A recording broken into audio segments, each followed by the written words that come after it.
Do you know what happens when you Google design thinking? Go ahead, try it. Millions of results pop up. No wonder so many people are so confused about what it means or how to apply it to their work. Now search for images associated with design thinking, and that will bring an entirely new level of complexity to the equation. It seems like everyone and their cousin has their own idea about what the design thinking process looks like and the right number of steps you should officially take to design something. If you ask me, we often complicate the design thinking process, and I wonder, why would we want to make an approach for complex problem solving more complex than the problems themselves?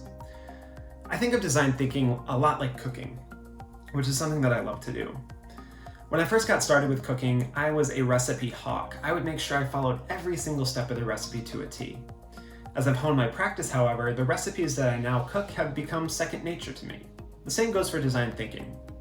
Once you know the general moves and the measurements, you can get your nose out of the recipe book and get into that sense of a flow that actually allows you to start doing some meaningful design work. Design thinking is ultimately a human-centered mindset and approach to learning and problem solving that provides opportunities for us to identify challenges, to gather information, to generate potential solutions, and to refine our ideas and test solutions. Continuing with this cooking analogy for a moment, we can boil the process of design thinking into a three-part cycle, accompanied by two what I'm calling idea currents. The three primary actions in a design cycle are state it, make it, break it. In state it, we're identifying the problem that we want to solve and naming the challenge that we want to tackle. Also in this stage, consider who needs to be involved in the process to have a more thorough understanding of the problem.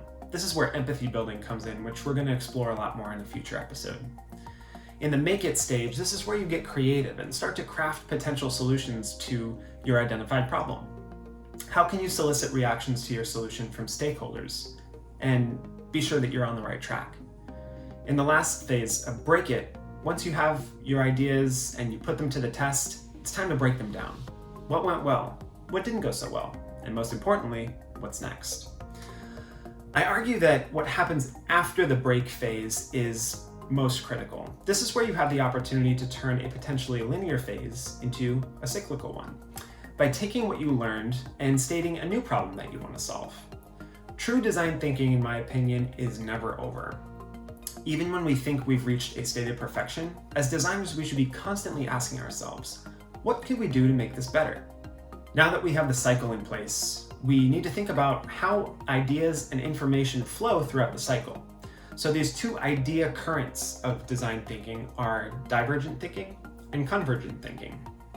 Divergent thinking is a thought process or method used to generate creative ideas by exploring as many possible solutions as you can.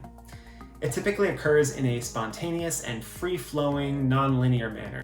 Convergent thinking, on the other hand, allows us to narrow our focus on one potential answer or solution for a problem we're trying to solve.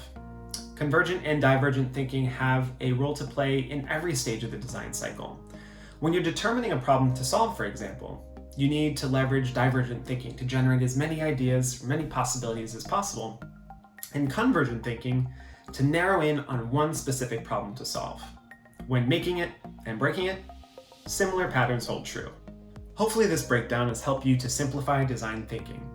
Together, the design thinking cycle and being aware of opportunities to convergently and divergently think will help you get into your design groove and start to think like a designer in no time.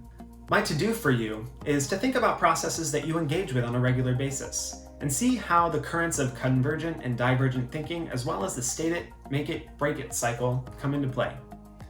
Perhaps in project planning with your team or lesson planning for your classroom. Also, where are some places you can start to more intentionally apply these principles to your work? Let me know in the comments below. I'd love to learn more about what you're working on. Until next time, happy designing!